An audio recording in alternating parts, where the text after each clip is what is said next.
ಹಾಗೆ ಸಿನಿ ನಮಗೆ ಬರೋದು ஓமே கோஸ்டோட எபிசோட் 3 தான். அதுக்கு முன்னாடி நம்ம சேனலுக்கு யாராவது வந்தீங்க அப்படின்னா மறக்காம சப்ஸ்கிரைப் பண்ணிங்க. இந்த டாமோட மற்ற எபிசோட்க்கு லிங்க் டிஸ்கிரிப்ஷனில் தரேன், மறக்காம மட்டும் செக் பண்ணி பாருங்கள். இப்போ அங்கே இன்றைக்கி வீடியோக்கெலாம் போகலாம்.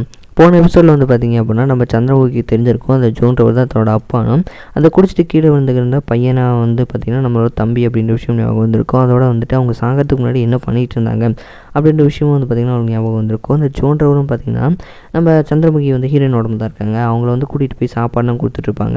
அதோட சந்திரமுகி கவனிப்பாங்க. அவங்க அப்பா வந்து பார்த்திங்கன்னா அந்த க்ளவுஸ்க்கெலாம் கூட பார்த்திங்கன்னா ரப்பர் பேண்ட் தான் போட்டு வச்சுருந்துருப்பாரு. தான் அப்பா தான் இறந்ததுக்கப்புறம் எவ்வளோ கஷ்டப்படுறாரு அப்படின்றதெல்லாம் வந்து நம்ம சந்திரமுகி பார்த்துட்டு அங்கே கிளம்பிடுவாங்க. ஃப்ளாஷ்பேக்கில் வந்து பார்த்திங்கன்னா நம்ம சந்திரமுகி உயிரோடு இருக்கும்போது அந்த ஜான் இருக்கார் இல்லையா, அவருக்கு தான் வந்து பார்த்திங்கன்னா ஜோவோட சமையல்லாம் ரொம்ப பிடிக்கும்ல. அவங்க ஸ்டேஷனுக்குலாம் கொண்டு போய் சாப்பாடு கொடுக்கும்போது நம்ம ஜோக்கு மட்டும் பார்த்திங்கன்னா அதிகமாக சாப்பாடு வச்சு கொடுத்துருப்பாங்க. அந்தளவுக்கு ஜோ வந்து நம்ம சந்திரமுகிக்கு பிடிக்கும்.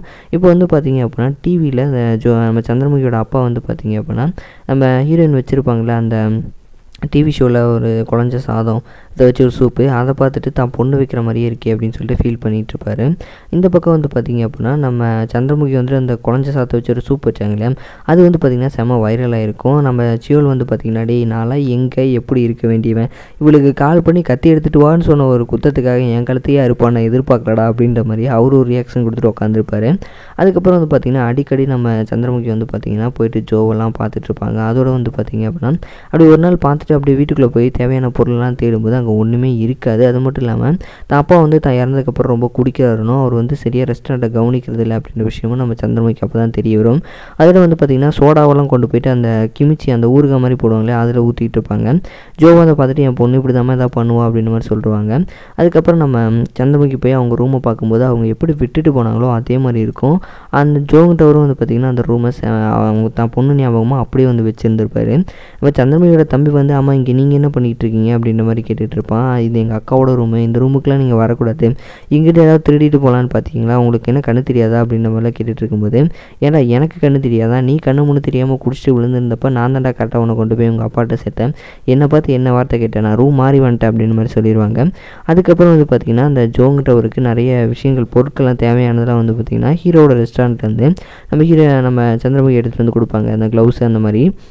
இங்கே ஹீரோ வந்து பார்த்திங்கன்னா என்னடா அது வச்ச பொருள் வச்ச இடத்துல இல்லை, அடிக்கடி ஏதாவது ஒன்று காணாமல் போயிட்டே இருக்குது, ஆமாம் எவன்டா எடுக்கிறீங்க, இல்லை இங்கே யாராவது மறந்துக்கிட்டு வச்சிட்டிங்களா அப்படின்ற மாதிரி கேட்டுட்ருப்பாங்க. பொருள் காணாமல் போகிறது ஹீரோவுக்கு தெரியும். அப்படி ஒரு நாள் வந்து நம்ம ஜோவை பார்த்துட்டு வரும்போது ஜானை வந்து மீட் பண்ணுவாங்க. ஜானுங்க வந்து பார்த்திங்கன்னா இவங்களுக்கு தான் உயிரோட்டு இருக்கும்போது ரொம்ப பிடிச்சிருக்கும் இல்லையா, அப்படியே வந்து பார்த்திங்கன்னா அவர் கூட பேசிக்கிட்டே வருவாங்க. என்னோட ரொம்ப நாள் ஆசை நிறைவேறின மாதிரி இருக்குது, ஜான் வந்து என் கூட பேசிகிட்டு இருக்கேன்னு சந்தோஷப்படுவாங்க. அதுக்கப்புறம் வந்து பார்த்திங்க அப்படின்னா சந்திரமுகியோட தம்பி வந்துட்டு இங்கே இருக்க பொருளை யார் கொடுத்தது என்ன ஏதுன்ற மாதிரி விசாரிக்கும்போது அதான் அந்த பொண்ணு ஒருத்தி என்னை பார்க்க வருவா இல்லையா, அவள் தான் கொடுத்தா அப்படின்ற மாதிரி சொல்லும்போது அவங்க கொஞ்சம் கோவப்படுவாங்க. இங்கே ஹீரோ வந்து பார்த்திங்கன்னா நிறைய பொருள் காணாமல் போயிட்டுருக்கு, இதுக்கெல்லாம் காரணம் என்னன்னு எல்லாத்தையும் நிற்க வச்சு கேட்கும்போது கரெக்டாக நம்ம சந்திரமுகி அப்போ தான் வருவாங்க. இவங்க எதுக்கு நிற்கிறாங்கன்றது அவங்களுக்கு அப்புறமா தான் புரியும்.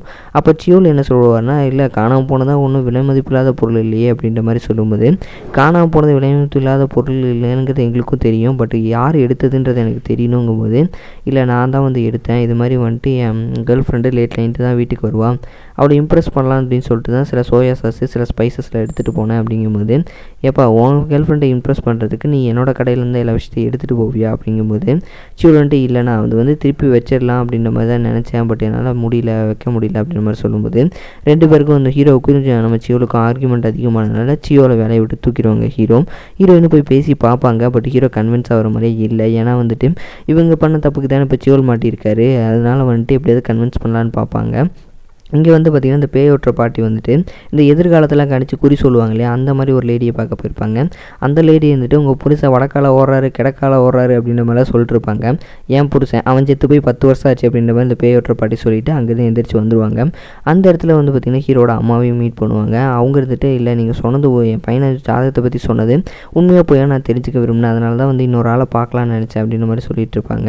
இங்கே நம்ம ஹீரோ வந்துட்டு அவர் ஒரு நாய்க்குட்டி வச்சிருப்பார் இல்லையா, அந்த நாய்க்குட்டிக்கிட்டே எல்லாரும் என்னை ஏமாத்துறாங்க, நீ என்ன ஏமாத்திர மாட்டேல, ஆமாம் உனக்கு என்ன பிடிச்சிருக்கா இல்லை நான் சமைக்கிற சாப்பாட்டை பிடிச்சிருக்கா அப்படின்ற மாதிரிலாம் கேள்வி கேட்டுட்ருப்பாரு. அதுக்கப்புறம் வந்து பார்த்திங்கன்னா அடுத்த நாள் வந்து பரபரப்பாக வேலை போயிட்டுருக்கோம். பட் நம்ம சியோல் இல்லாதனால டிஷ்ஷெல்லாம் வந்து பார்த்திங்கன்னா சீக்கிரமாக சர்வ் பண்ண முடியாது, ரெடி பண்ணவும் முடியாது. நம்ம ஹீரோ வந்துட்டு அவங்க ஃப்ரெண்ட்ஸ்கிட்ட தான் யாராவது ஷெஃப் இருக்காங்களா அப்படின்ற மாதிரி கேட்பாங்க. பட் நம்ம ஹீரோவுக்கு ஒரு ஷெஃப் வந்து கிடைக்கவே மாட்டாங்க. அப்புறம் நம்ம சந்திரமுகியோட தம்பி இருக்கா இல்லையா, அவர் வந்துட்டு இந்த மாதிரி உங்கள் ஹோட்டலில் வேலை பார்க்குற அந்த பாங்சூன், அதாவது ஹீரோனோட பேர் வந்திங்கன்னா பாங்சூன், அவள் தான் வந்துட்டு எங்கள் அப்பாட்ட இதெல்லாம் கொடுத்தா நான் அதை ரிட்டர்ன் பண்ணிட்டு போகலான்னு தான் வந்தேன்ற மாதிரி ஹீரோயின் கொடுத்த பொருளெல்லாம் கொடுத்துருவாங்க. இந்த பக்கம் சந்திரமுகியை கூப்பிட்டு வச்சு என்ன பண்ணுற, எதுக்காக இந்த பொருளை கொண்டு கொடுத்தேன் அப்படிங்கும்போது, இல்லை நான் உதவி செய்கிறதுக்காக தான் கொடுத்தேன் அப்படின்ற மாதிரி சொல்லுவாங்க. அப்போ வந்து நம்ம ஹீரோ என்ன சொல்லுவாங்கன்னா, உதவி செய்கிறதா இருந்தால் உன் பாக்கெட்டில் இருக்க பைசாவில் எடுத்து செய்யணுமா, என் பாக்கெட்டில் நான் கை வைக்கக்கூடாது அப்படிங்கும்போது ஹீரோ வந்துட்டு சரி எப்படியோ நான் செஞ்ச தப்புக்கு வந்து பார்த்திங்கன்னா சியோல் போயிட்டார், அவரை வந்து திரும்ப கூட்டுவாங்க அப்படிங்கும்போது உன்னால தான் எனக்கு இப்போ தலைவலியே ஆரம்பிச்சிருக்கு, நான் பார்த்துக்கிறேன் அப்படின்ற மாதிரி ஹீரோ சொல்லிடுவாங்க. இங்கே சியோல் பார்த்திங்க அப்படின்னா வந்துட்டு ஒரு கார் வாஷ் பண்ணுற இடத்துல வந்து வேலை பார்த்துட்டு இருப்பார். அங்கே இருக்க உணர்வு வந்து பார்த்திங்கன்னா என்னடா மூஞ்சி இது கழுவாத மூஞ்சி, எப்படி பாரு ஒழுங்காகவே வேலை செய்ய மாட்டேங்கிற அப்படின்ற மாதிரி திட்டிகிட்டு இருப்பாங்க. அங்கே ஹீரோ வந்து பார்த்திங்கன்னா நம்ம சியோல்கிட்ட அப்படியே பேச்சு கொடுத்துட்டு கடைசி வரைக்கும் கார் வாஷ் பண்ண போறியா, இல்லை என் கூட வந்து ஷெஃபாக வேலை பார்க்க போறியா, காரா சோறா அப்படின்னோடனே நம்ம சியோல் வந்து பார்த்திங்கன்னா எனக்கு சோறு தான் முக்கியம் அப்படின்ற மாதிரி வந்துடுவார் ரெஸ்டாரண்ட்டுக்கு. எல்லோரும் வந்து பார்த்திங்கன்னா சந்தோஷமாக இருப்பாங்க. ஹீரோ வந்து சியோல் விஷயத்தில் நான் பண்ணது தப்பு தான், அதனால் வந்துட்டு நானே வந்துட்டு அவன் வந்ததுக்கு ட்ரீட் வைக்கிறேன் அப்படின்ற மாதிரி எல்லாத்தையும் கூட்டிகிட்டு போவாங்க. அப்படி கிளம்பும்போது வந்து பார்த்திங்கன்னா ஹீரோவோட அம்மாவும் அந்த பேயோட்டுற பாட்டியும் வந்துடுவாங்க. நம்ம ஹீரோயின் உடம்புல தானே அந்த சந்திரமுகி இருக்குது, கடைசியில் அந்த பாட்டிக்கு தெரியாத மாதிரி எப்படியோ வந்து பார்த்திங்கன்னா மேனேஜ் பண்ணிடுவாங்க. அப்போ அந்த பாட்டி வந்துட்டு ஹீரோவை பார்த்துட்டு நான் என்ன தான் கொஞ்சம் சரக்கடிச்சிட்டு கேரில் இருந்தாலும் கரெக்டாக சொல்லுவேன் தம்பி, உங்களை சுற்றி வந்து பார்த்திங்கன்னா நிறைய ஆத்மா இருக்கும் அப்படின்ற மாதிரி வந்து சொல்லும்போது நம்ம ஹீரோ வந்துட்டு எனக்கு இந்த ஆத்மா மேலாம் நம்பிக்கை இல்லை, நீங்கள் அதை பற்றி என்கிட்ட எதுவும் சொல்ல தேவையில்லை, அம்மா முதல்ல உங்கள் ஹேர் ஸ்டைலை முதல்ல சரி பண்ணுங்கள், என்ன மாதிரி ஹேர் ஸ்டைலு இட்லி செட்டியை கவுத்த மாதிரி இருக்குது, அம்மா உங்களை எல்லோரும் பேய் பாட்டின்னு கூப்பிட்றது போல் இட்லி செட்டின்னு கூப்பிட்டா என்ன பண்ணுவீங்க, முதல்ல உங்கள் பிரச்சனையை பாருங்கள், அதுக்கப்புறம் என்ன சரி பண்ணலாம் அப்படின்ற மாதிரி சொல்லிட்டு ஹீரோ அங்கேருந்து கிளம்பிடுவார். அதுக்கப்புறம் எல்லோரும் வந்து பார்த்திங்கன்னா சியோல் திரும்ப வந்ததுக்காக நல்லா ட்ரிங்க்ஸ் பண்ணிட்டு அப்படியே என்ஜாய் பண்ணிகிட்டு இருப்பாங்க. நம்ம ஹீரோயினும் பார்த்திங்கன்னா குடிச்சிட்டு வந்து ஹீரோ கிட்ட என்ன சொல்லுவாங்கன்னா, நீங்கள் வெளியே தான் பார்க்க ரஃபாக காரக்குழம்பு மாதிரி இருந்தாலும் மனசுக்குள்ளே வந்துட்டு சாஃப்டாக பொங்கல் மாதிரிங்க அப்படின்ற மாதிரிலாம் சொல்லிகிட்டு இருப்பாங்க. அதுக்கப்புறம் வந்து பார்த்திங்கன்னா அந்த சுமி இருக்காங்க இல்லையா, அவங்க வந்து இந்த மாதிரி கார் வந்து ஸ்கிட் ஆகிடுச்சு அப்படின்னு சொல்லிட்டு ஹீரோ கால் பண்ணி கூப்பிட்ருப்பாங்க. எனக்கு வந்து யாரை கூப்பிட்றதுன்னு தெரில, அதனால தான் கூப்பிட்டேன் அப்படின்ற மாதிரி சொல்லுவாங்க. நீங்கள் நம்ம சந்திரமுகியும் பார்த்திங்கன்னா ஜோவை பார்க்க போயிருப்பாங்க. நான் உங்களை ரொம்ப மிஸ் பண்ணேன் அப்படின்ற மாதிரிலாம் சொல்லும்போது ஜோ வந்துட்டு நீ குடிச்சிருக்கியா அப்படின்ற மாதிரிலாம் கேட்டுட்டு பேசிகிட்டு இருப்பாங்க. அப்படி பேசும்போது நம்ம சந்திரமுகி வந்து எதுக்காக நான் கொடுத்த பொருளெல்லாம் வந்துட்டு திரும்ப கொடுத்து விட்டுட்டீங்க அப்படின்ற மாதிரி கேட்கும்போது ஜோன்ட்டு என்ன சொல்லுவார்னா, இல்லைம்மா அதெல்லாம் என் பையன் தான் வந்து யார் கொடுத்தது என்ன எதுன்னு கேட்டான், அதனால தான் கொடுக்க வேண்டியதாக போச்சு, நமக்குள்ளே இந்த பொருள் தான் வந்துட்டு அன்பை வந்துட்டு நிர்ணயிக்கணும்னு இல்லைம்மா அப்படின்ற மாதிரி சொல்லிடுவாங்க. இந்த பக்கம் சுமியும் ஹீரோ வந்து பார்த்திங்கன்னா அப்படி பேசி முடிச்சுட்டு வந்துட்டுருப்பாங்க. அப்போ ஹீரோ விஷயத்தை நினச்சி பார்ப்பாரு. ஃப்ளாஷ்பேக்கில் நம்ம ஹீரோ வந்து பார்த்திங்கன்னா ஒன் சைடாக வந்து சுமியை லவ் பண்ணிகிட்டு இருப்பாங்க.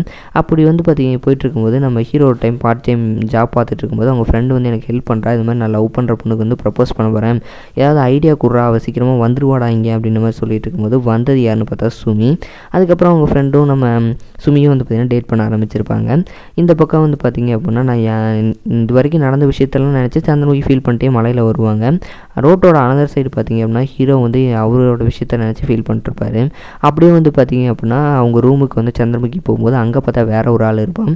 என்னென்னு பார்த்தா ஹவுஸ் ஓனர் வந்து நம்ம சந்திரமுகி ரெண்ட் கொடுக்கலன்னு சொல்லிட்டு வேறு ஆளை குடி வச்சிட்டாரு போல். அதுக்கப்புறம் பார்க்கில் வந்துட்டு என்ன பண்ணுறதுனே புரியாமல் உட்காந்துட்டு இருப்பாங்க. இந்த ஹீரோயின் சம்பாரிச்ச படத்தில் என்ன தான் பண்ணான்னு சந்திரமுகி யோசிக்கும் போது கரெக்டாக கால் வரும். ஹீரோயினோட பாட்டி வந்துட்டு இனிமேல் வந்து எனக்கு மாதம் வந்து பணம் அனுப்ப வேணாமா, நான் சர்ஜரிலாம் முடிச்சிட்டேன் அப்படிங்கும்போது தான் தெரியுது சந்திரமுகிக்கு எல்லா பணத்தையும் ஹீரோயின் வந்து அவங்க பாட்டிக்கு தான் அமைச்சிருக்காங்கன்னு சொல்லிட்டு எப்படியோ வந்து பார்த்திங்கன்னா அப்படியே தையத்தக்கான்னு வந்து பார்த்திங்கன்னா ஹீரோவோட ரெஸ்டாரண்ட்டுக்குள்ளே வந்துருவாங்க. அங்கே வந்து பார்த்திங்க அப்படின்னா ஒரு என்ன சொல்கிறது, இந்த ஆசைகள்லாம் நிறைவேறாமல் ஒரு நெகட்டிவ் எனர்ஜி மாதிரி இந்த கெட்ட பேய்கள்லாம் சுற்றிட்டு இருக்கும்ல, அது வந்து பார்த்திங்கன்னா நம்ம சந்திரமுகி கண்ணுக்கு தெரியும். ஏன்னா ஹீரோயின் உடம்புல இருக்காங்க இல்லையா. அதுக்கப்புறம் வந்து பார்த்திங்கன்னா அந்த பேய் ஓட்டுற ஸ்வாட் எடுத்துகிட்டு அந்த பேயை வந்து பார்த்திங்கன்னா விரட்டுறேன் அப்படின்னு சொல்லிட்டு அந்த கெட்ட சக்தி இருக்க பேய் விரட்டுறேன்னு சொல்லிட்டு அங்கே இருக்க பொருளெல்லாம் போட்டு உடச்சிட்டு இருப்பாங்க. ஹீரோ வந்து பார்த்திங்கன்னா ரெஸ்டாரண்ட்டில் தான் தங்கி இருந்திருப்பார். அவருக்கு இந்த சவுண்டெல்லாம் கேட்கும். அவர் வந்துட்டு என்ன சத்தம் இந்த நேரம் அப்படின்னு யோசிக்கிறதோடு வந்து பார்த்திங்கன்னா இந்த எபிசோடு முடியுது. மறக்காம என்னோட பார்க்குறேன். Bye guys.